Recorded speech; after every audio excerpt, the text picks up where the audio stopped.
Si Guyo, na nakakita rin nito, ay nagsabi na kahit na mas malakas si Xiang, pinananatili pa rin niya ang isang mapagpakumbaba at kalmadong saloobin, na ginagabayan si Shanyu gamit ang kanyang sariling estilo ng sword, pinalaki niya ang kanyang pag-asenso.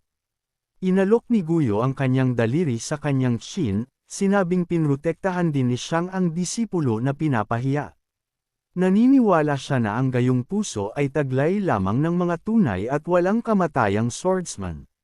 Si Jian Qing, muli, ay humakbang sa himpapawid na tila ito ay isang ibabaw ng tubig, na sinasabi na mula ngayon, kung sinuman ang manggahas na manayra ng dangal ng iba, muli, hindi sila dapat magtaka kung siya ay magiging bastos sa kanila. Si Jian Qing ay bumangon ng mas mataas sa himpapawid, na nagsasabing sila, bilang mga disipulo ng angkan, ay dapat na-cultivate ang kanilang mga kaluluwa na patuloy na matuto ng espada at maunawaan ang paraan ng espada.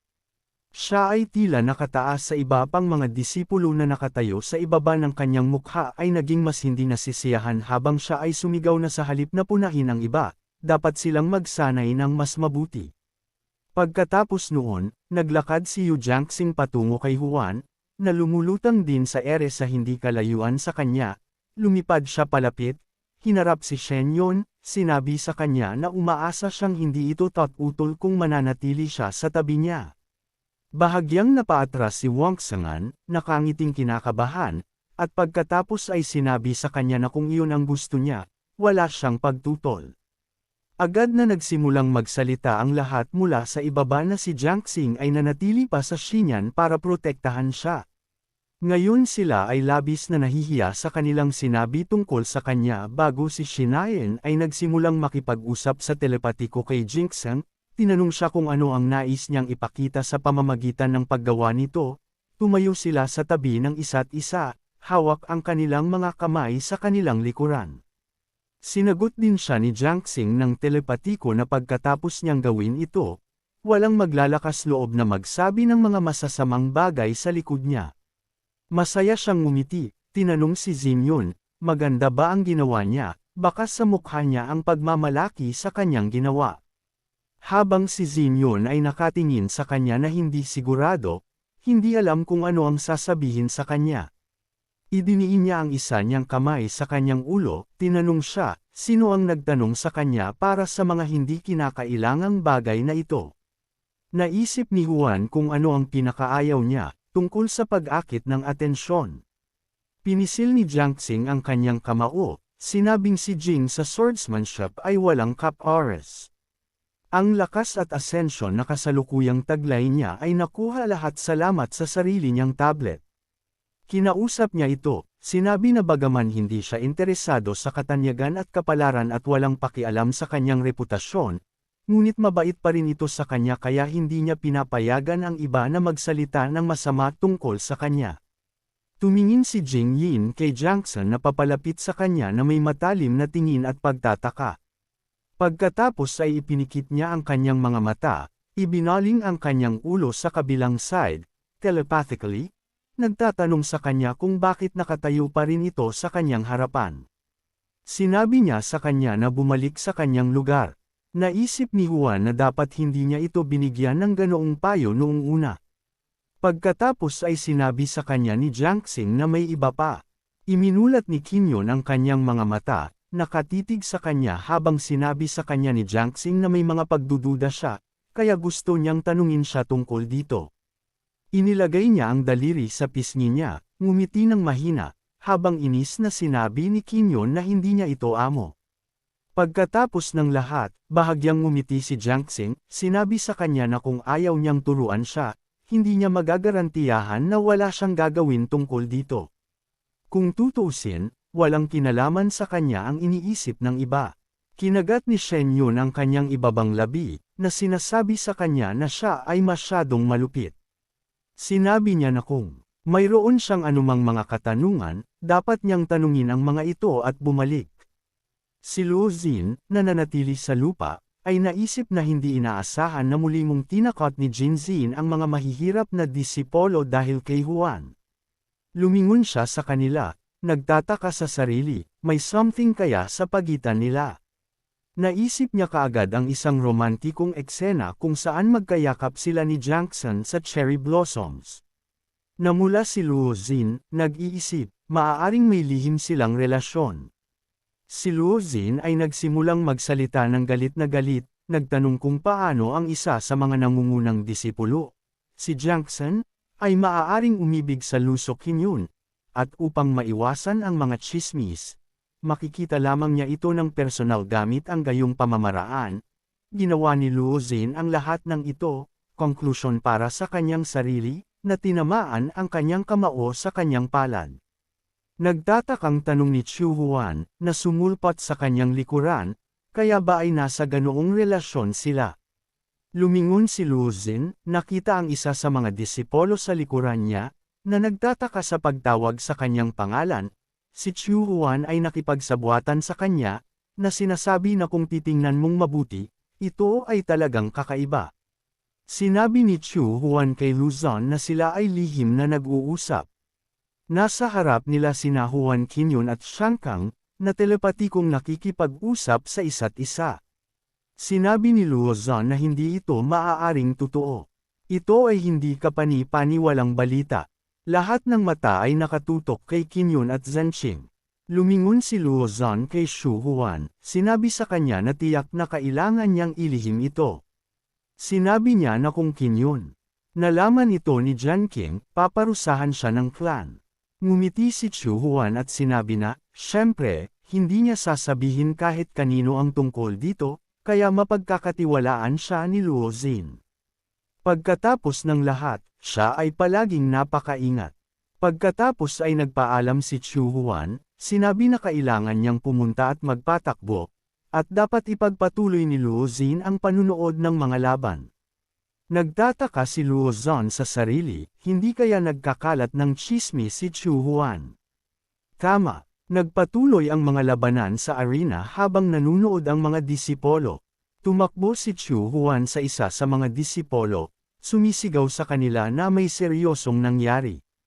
Nagulat ang mga disipolo, tinanong siya kung ano ang nangyari. Sinabi niya na hindi ito Jiangxing. Agad na tinanong siya ng mga babae tungkol dito, at nagsimulang sabihin sa kanila ni Chu Huan na narinig niya ito mula sa isa pang kapatid. Ngunit ito ay isang malaking sikreto, kaya hindi nila dapat sabihin sa sinuman. Namula siya, nagsimulang sabihin ang bagong tsismis sa dalawa sa mga oras na ito, napilitan pa rin si Qinyun na manatili kay Zhenqing, mabigat na buntong hininga at iniisip na alam niyang isa itong abnormal na disipulo na magsisimulang mag-practice sa sandaling matapos niya ang lahat ng kanyang negosyo. Sa katunayan, si Yu Jian ay nakaupo sa tabi niya sa lotus position na may ngiti sa kanyang mukha, nangongolekta ng enerhiya mula sa paligid. Humalukip-kap si Jing sa kanyang dibdib, iniisip na ang mga taong tulad nito, na maaaring magnilay-nilay kahit saan at anumang oras, ay talagang karapat-dapat na igalang. Napapaligiran si Zhenqing ng enerhiya, nagsasanay ng maluwag. Inihayag ng arena na natapos na ang ikalawang round ng mga laban. Agad na nagsimulang mag-usap ang mga disipolo. Tila dumating na talaga ang wakas. Nagalit sila at nagtanong, dapat na ba talaga nilang tapusin ang kompetisyon ngayon? Nais ng lahat na manood ng higit pa. Sinabi ng isa sa mga organizer ng paligsahan na kung isa sa alang-alang kung gaano karaming espiritual na enerhiya ang ginugol ng lahat. Ang clan leader at elders ay nagpasya na itigil ang kompetisyon para sa araw na ito. Sinabi niya na ang mga disipolo ay dapat magpahinga matapos ang lahat ng ikatlong round ay gaganapin sa umaga. Kinaumagahan, kinuha ni Jinyan ang kanyang relo, sinabing tapos na ang kompetisyon ngayon, kaya oras na para umalis siya. Bumaling ang mga pinuno sa mga disipolo, sinabi sa kanila na dapat nilang lisanin ang lugar ng maayos, at muling ipinaalam sa kanila na bukas ay gaganapin ang kompetisyon. Kinaumagahan, nagsimulan na ring umalis ang mga disipolo para sa kanilang gawain upang mabilis na makapagpahinga. Pagkaraan ng ilang sandali, sumikat ang buwan at bumagsak ang gabi. Si Wenjian, nakaupo sa trono sa loob ng palasyo, ay humiling na ipasailalim sa pangalawang elder kung nalaman na niya ang lahat. Ang pangalawang Elder Bong na may paggalang sa kanya, ay sumagot na batay sa mga paghahanda ng lider ng angkan, nalaman niya ang kasalukuyang kalagayan ng mga disipulo na ito, na sinasabi na sa kanilang lahat, 5 ang kumikilos ng kakaiba.